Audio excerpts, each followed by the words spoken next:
Bonjour à tous et merci de nous suivre. La diaspora ivoirienne face aux défis de l'émergence, c'est le thème de l'édition 2015, la deuxième du genre du forum Diaspora for Growth, une opportunité pour les investisseurs issus de la diaspora. C'est une initiative conjointe du CPC et du ministère de l'Intégration et des Ivoiriens de l'extérieur. La cérémonie d'ouverture était présidée par le Premier ministre Daniel Cablon-Duncan et pour le chef du gouvernement, la diaspora représente une composante importante du capital humain national. Sidonie Davila. La diaspora constitue un potentiel inestimable en termes d'expertise diverses. C'est l'une des raisons qui motive de plus en plus les autorités ivoiriennes à se tourner vers cette nouvelle manne. La participation de la diaspora ivoirienne dans l'économie du pays se compte en milliards de francs CFA. Plus de 9,5 milliards d'intentions de projets ont été enregistrées à la dernière édition du forum Diaspora for Growth. Cette seconde édition s'appuie sur les évolutions récentes très nombreuses du pays en termes d'attrait des capitaux et d'accroissement de l'investissement privé. Il apparaît important de multiplier, à notre sens, les sources nécessaires pour capter les ressources tant financières et humaines dont le pays a besoin pour mettre en œuvre les actions inscrites au plan national de développement. Les statistiques de la Banque mondiale indiquent que les flux de transfert de la diaspora ivoirienne en direction de la Côte d'Ivoire sont passés de 161 milliards en 2012 à 186 milliards de francs CFA en 2013. Le ministre de l'Intégration et des Ivoiriens de l'extérieur marque son intérêt pour ces échanges économiques. Je me réjouis de votre détermination à explorer avec nous toutes les possibilités et à saisir toutes les opportunités que vous offre la Côte d'Ivoire. Il y a lieu de se féliciter que les études menées pour la constitution d'un fonds d'investissement tel que souhaité par la diaspora soient terminées. Il reste maintenant à franchir le pas. Si nous voulons que la communauté ivoirienne établie à l'étranger puisse se mobiliser effectivement pour la création de petites et moyennes entreprises compétitives. La diaspora ivoirienne face aux défis de l'émergence est le thème de cette deuxième édition. Le Premier ministre veut retenir deux aspects importants. La mobilisation du capital humain de la diaspora et les mécanismes de facilitation de l'investissement des Ivoiriens de l'extérieur. Concernant la mobilisation du capital humain de la diaspora, le gouvernement est conscient que les politiques de l'emploi, notamment l'emploi des jeunes, demeurent une réelle préoccupation. C'est pourquoi la politique de diversification de notre économie, engagée par le gouvernement, et le développement du rôle du secteur privé contribueront à promouvoir la demande de personnel qualifié et améliorer la situation de l'emploi. S'agissant de la facilitation de l'investissement des Ivoiriens de l'extérieur, le gouvernement a défini une politique adéquate et des mécanismes appropriés de financement de vos projets d'investissement. Dans ce sens, un dialogue permanent a été établi avec le secteur financier afin de permettre l'accès des PME au financement. Diaspora for Growth ou Diaspora pour la croissance se veut le carrefour des investisseurs ivoiriens. Le gouvernement invite chacun à prendre sa place à la fois comme acteur et comme bénéficiaire de cet ambitieux programme. On s'intéresse à présent aux enlèvements d'enfants devenus fréquents en Côte d'Ivoire et qui préoccupent tant les populations que le gouvernement. Et pour mettre fin à ce phénomène très inquiétant, le ministre auprès du président de la République chargé de la Défense a annoncé des mesures. C'était au cours d'un point presse auquel a également pris part le ministre de la Solidarité, de la Famille, de la Femme et de l'Enfant, Anne-Désirée Ouloto. Le témoignage d'Ahmed Traoré et d'Alexis Ouedraogo. Enlèvement d'enfants en Côte d'Ivoire, le phénomène suscite la psychose au sein des populations. Pour lutter efficacement contre ce fléau, le gouvernement a pris les mesures suivantes. La mise en place d'une cellule spéciale de coordination des enquêtes en vue de cerner le phénomène sous tous ses angles. La mise en place d'une unité spéciale composée de 1500 hommes. L'accroissement de la vigilance autour des écoles, des forêts et des plans d'eau, la sensibilisation des populations, la mobilisation des équipes de renseignement, la mise en place de numéros verts que je rappelle, le 116 c'est pour le ministère de la Solidarité, la famille, la femme et de l'enfant. Les 110, 111 et 170 pour la police nationale. Le 145 pour la gendarmerie nationale. La forêt du Banco est rendue inaccessible depuis le 29 janvier 2015 par la gendarmerie nationale. Près de 550 cybercafés non autorisés ont été fermés par la gendarmerie nationale sur l'ensemble du territoire. Selon le ministre Paul Kofi Kofi, les enquêtes se poursuivent pour mieux comprendre ce phénomène. Plusieurs thèses sont d'ailleurs avancées, dont les principales sont la cybercriminalité,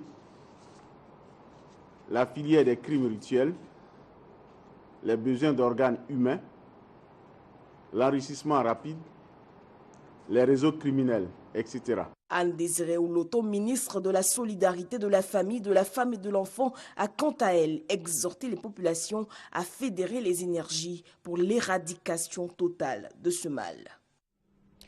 Après Bouaké, le centre de coordination des décisions opérationnelles s'est installé à Yamoussoukro. La cérémonie d'installation s'est tenue en présence du ministre d'État, ministre de l'Intérieur et de la Sécurité, Ahmed Bakayoko. Kader Sogodogo. Population de Yamoussoukro, je voudrais vous présenter le cadeau de bonne année du président, votre président, le président Alassane Ouattara. Il m'envoie avec une délégation vous remettre un outil qui va consolider, qui va renforcer la sécurité à Yamoussoukro. L'année 2015, c'est une année où le président Ouattara et son gouvernement vont parler très peu. Les actes seront concrets. C'est en ces termes que le ministre d'État, ministre de l'Intérieur et de la Sécurité, Ahmed Bakayoko, s'est adressé aux populations de Yamoussoukro. Dans cette partie du pays, l'insécurité avait connu ces dernières années un pic et le Centre de coordination des décisions opérationnelles, CCDO, arrive pour appuyer les forces déjà existantes dans la région. Pour mener à bien sa mission à Yamoussoukro, le CCDO bénéficie d'une quinzaine de véhicules dont les clés ont été remises officiellement par le secrétaire général du Conseil national de sécurité, Alain Donwayi, au ministre d'État Ahmed Bakayoko, et d'un local composé de 2 bâtiments équipés de matériel de transmission de dernière génération. Pour la population de Yamoussoukro, l'arrivée du CCDO dans leur cité est salutaire. Il s'agit maintenant que les populations soient tout à fait solidaires avec cette force d'intervention afin que notre sécurité soit réellement garantie. Je suis fier à cause des coupeurs de route. Dans nos villages, nous fatiguent tellement qu'on ne peut pas aller au champ, on ne peut rien faire. Je suis fier si ceux-là sont là. Le ministre est venu, c'est qu'il a dit vraiment on est content, beaucoup content, on a en paix. Créé le 11 mars 2013, le CCDO a 6 grandes missions, notamment la sécurisation des sites stratégiques et la lutte contre le grand banditisme. Un impressionnant défilé qui traduit l'engagement de l'ensemble des forces présentes à Yamoussoukro à garantir la sécurité des populations et de leurs biens a mis fin à la cérémonie d'installation du CCDO. Prochaine étape, San Pedro, où une délégation du CCDO sera installée ces jours-ci. On a célébré hier 2 février dans le monde la journée internationale des zones humides.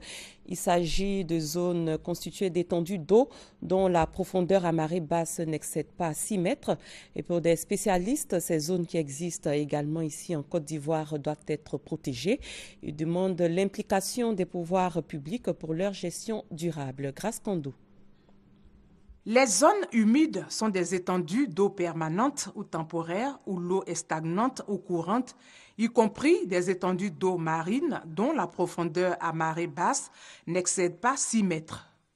Chaque année, le 2 février est consacré à la sensibilisation du grand public sur les zones humides.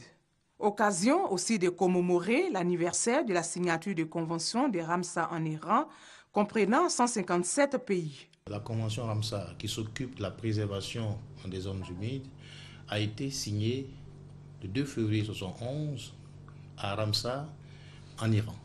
Chaque année, les pays signataires se retrouvent autour d'un thème pour célébrer et magnifier davantage cette convention qui concourt à préserver les zones humides, qui sont des niches, non seulement écologiques, d'importance économique, culturelle, scientifique et surtout récréative pour nos populations.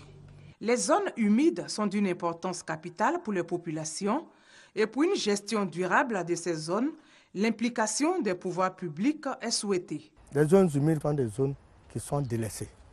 À ces zones-là, on n'accorde pas l'importance qu'elles méritent. Pourtant, ces zones jouent un rôle très important.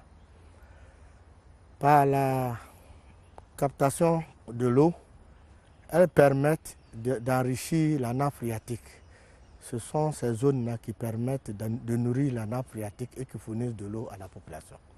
Dans ces zones, nous avons un certain nombre d'espèces animales et végétales qui sont spécifiques à ces zones. Parmi les espèces animales, on peut citer par exemple les poils, les crabes, les crevettes et un certain nombre d'huîtres et de crustacés. Je demande au pouvoir public de faire en sorte qu'avant la mise en place de tout projet qui va dessécher, qui va assécher ces zones humides, que des études d'impact soient réalisées pour la vulgarisation de ces projets-là. Il faut que nous mettons tout en place pour protéger ces zones qui sont, pour des raisons que nous ignorons, qui sont délaissées dans nos pays. En Côte d'Ivoire, le parc national d'Azagny de Grand Laou était la seule zone humide. Depuis 2005, 5 nouveaux sites ont été inscrits à la Convention de Ramsar en Iran. Ces sites sont situés à Sassandra, Fresco, Grand Bassam et 2 sites à Assini. Un mot d'urbanisme à présent. Les résultats de l'étude des chefs-lieux de région ont été rendus publics ici à Abidjan. On en sait plus avec Herman Niamien. L'intérêt que représente le développement pour la population justifie cette présence massive à cette présentation des résultats des études d'urbanisme des 32 chefs-lieux de région et de districts de Côte d'Ivoire. Mais conseillers régionaux, députés, corps préfectoral, chefs traditionnels et religieux, partenaires au développement et membres du gouvernement étaient tous présents. Il s'agit, à travers cette étude, de renouer avec la planification urbaine stoppée depuis maintenant plusieurs années à cause des différentes crises qu'a connues le pays. Beaucoup ne savent pas qu'en réalité, le gouvernement est en train de réaliser ces études très importantes pour un pays qui veut devenir émergent à l'horizon 2020. Les études de chef-lieu de région vont être livrées au plus tard au mois de juin. Et c'est à travers les 5 années à venir que tout ça va être appliqué. Cette présentation des résultats des études d'urbanisme des chefs-lieux des régions et des districts a été suivie d'une exposition des schémas directeurs d'urbanisme du Grand Abidjan et des différents chefs-lieux des régions. Celui qui a exposé sur Yamoussoukro a touché du doigt certains problèmes qu'il fallait résoudre d'abord avant de penser vraiment au transfert. Donc le vœu que j'émets, c'est que ces problèmes-là soient résolus. Il a parlé de lotissement multiple, il a parlé de problèmes de dévolution de la responsabilité du transfert. J'ai regardé un peu le plan projeté par rapport au plan qui existait pour la ville de Bongouanou. Bon, j'ai vu que c'est un travail colossal qui a été fait et ça permet effectivement de voir comment on va évoluer et où la ville peut évoluer. Je suis même en train de regarder le nouveau schéma de San Pedro, l'ancien San Pedro et ce que sera le nouveau San Pedro à l'horizon 2030, ça nous inspire beaucoup de joie. Pendant 3 jours que vont durer les réflexions, les populations pourront se rapprocher des différents cabinets d'études pour s'informer sur ce qui est prévu dans leur localité et leur faire également des propositions. Une forte délégation ivoirienne conduite par le ministre de la Poste et des TIC est en ce moment aux États-Unis. Après avoir effectué une visite au siège social de Microsoft à Seattle, la mission a pris part à une journée dédiée à la Côte d'Ivoire. Le géant américain de l'informatique a signé des accords de partenariat avec le pays. Ali Diarasouba est notre envoyé spécial aux États-Unis et le récit de son reportage est assuré par Alexis Ouedraogo. Ce protocole d'accord signé entre Microsoft, le géant américain de l'informatique et l'État ivoirien, porte sur 3 domaines précis: l'éducation, l'emploi jeune et la gouvernance électronique dans l'administration ivoirienne. Le premier est la gouvernance électronique, pour que toute l'administration électronique travaille avec encore une plus grande efficacité, transparence, rapidement au service des citoyens. La seconde qui concerne l'éducation, 73% je crois de la population qui est très jeune, qui va pouvoir avec notre partenariat utiliser des solutions de cloud dans le domaine de l'éducation à distance pour pouvoir profiter où qu'il soit dans le pays de formation de niveau supérieur. Et le troisième volet qui concerne l'employabilité, la qualité, l'innovation, en aidant de jeunes ingénieurs, entrepreneurs ivoiriens à créer leur propre peut-être start-up. Nous repartons très satisfaits. Il s'agit de faire en sorte que notre pays, la Côte d'Ivoire, profite de ces avancées très importantes que notre monde a connues avec les TIC et que notre monde a connues avec Microsoft. La délégation ivoirienne a également visité le centre de lutte contre la cybercriminalité de Microsoft, l'Envison Link Center, qui héberge les innovations futures, et enfin le Data Center, ou le cœur de l'intelligence technologique du géant. Toutes ces visites étaient à la faveur de Microsoft Executive Briefing, dédié à la Côte d'Ivoire, une initiative annuelle de Microsoft en vue de présenter ses produits, offres et solutions informatiques à ses partenaires et clients potentiels. Rencontre au ministère d'État, ministère du Plan et du Développement. Le ministre Albert Mabry-Touakeus a échangé hier avec ses collaborateurs. C'était l'occasion de faire le point des activités menées en 2014, mais aussi de présenter les défis à relever en 2015. Michel Digri. Je constate avec satisfaction que les principaux objectifs que je vous ai assignés ont été atteints. Le ministre Albert Mabry-Touakeus peut être fier de ses collaborateurs au regard du travail abattu en 2014. Ils ont entre autres porté à bout de bras le 4e recensement général de la population et de l'habitat. Ils se sont distingués dans la production de statistiques qui permettent au pays de disposer de données actualisées nécessaires à la bonne conduite de l'action gouvernementale. Les différentes structures ont exécuté avec efficacité leurs activités destinées à améliorer les conditions de vie des populations et à consolider la cohésion sociale. Tous ces résultats et bien d'autres ont été rendus possibles grâce à votre clairvoyance, vos qualités managériales. Mais pour l'année 2015, des défis majeurs restent à relever. 2015 doit donc être consacré à la finalisation des grands chantiers inscrits dans le PND 2012-2015. À cet effet, je vous engage à achever toutes les activités en cours, notamment l'étude nationale prospective Côte d'Ivoire 2040 pour fin février 2015. La mise en place d'un mécanisme de veille stratégique immédiatement après l'achèvement de l'étude nationale prospective Côte d'Ivoire 2040. Albert Mabry-Touakeus a rendu hommage aux différents partenaires au développement dont les contributions ont permis au ministère du Plan d'atteindre ses objectifs. On se rend à l'étranger pour s'intéresser à une marche dans la ville portuaire de Douala au Cameroun. Une manifestation pour soutenir l'action militaire des autorités contre la secte islamiste Boko Haram, à l'origine de nombreuses exactions. Suivez ce reportage. Depuis quelques mois, Boko Haram multiplie des attaques contre des cibles civiles et militaires dans l'extrême nord du Cameroun. Une quarantaine de militaires ont déjà perdu la vie dans cette région. L'armée affirme pourtant avoir tué plusieurs centaines d'islamistes depuis le début du conflit. Aucun bilan de source indépendante n'est toutefois disponible. Dimanche, une marche citoyenne s'est tenue dans le pays. Plusieurs abordaient des pancartes telles que « Je suis le BIR », bataillon d'intervention rapide, ou encore « Je suis Kolofata », localité de la région de l'extrême nord, attaquée à plusieurs reprises par Boko Haram. Ça concerne tout le monde, pas seulement la population camerounaise. Ça concerne le monde entier avec ce problème de terrorisme qui est un problème social, politique et économique. Donc nous avons décidé de marcher pour soutenir notre pays et le monde entier contre le terrorisme. Le Tchad a envoyé à la mi-janvier un important contingent au Cameroun pour soutenir l'armée. L'aviation tchadienne a bombardé samedi des positions des islamistes à la frontière camerouno-nigériane. Vendredi, l'Union africaine avait appelé à la formation d'une force régionale de 7500 hommes pour contrer l'expansion des islamistes. Je crois que la dynamique a été enclenchée, le Tchad a suivi, nous attendons d'autres et je crois qu'ensemble, Boko Haram n'a qu'à mieux se tenir en avant. Au Nigeria, l'insurrection de Boko Haram et sa répression par l'armée nigériane ont fait plus de 13 000 morts et 1,5 million de déplacés depuis l'éclatement du conflit en 2009. Et c'est la fin de cette édition. Merci de l'avoir suivi. L'information continue sur www.rti.ci. Très bon début de journée à tous et à toutes.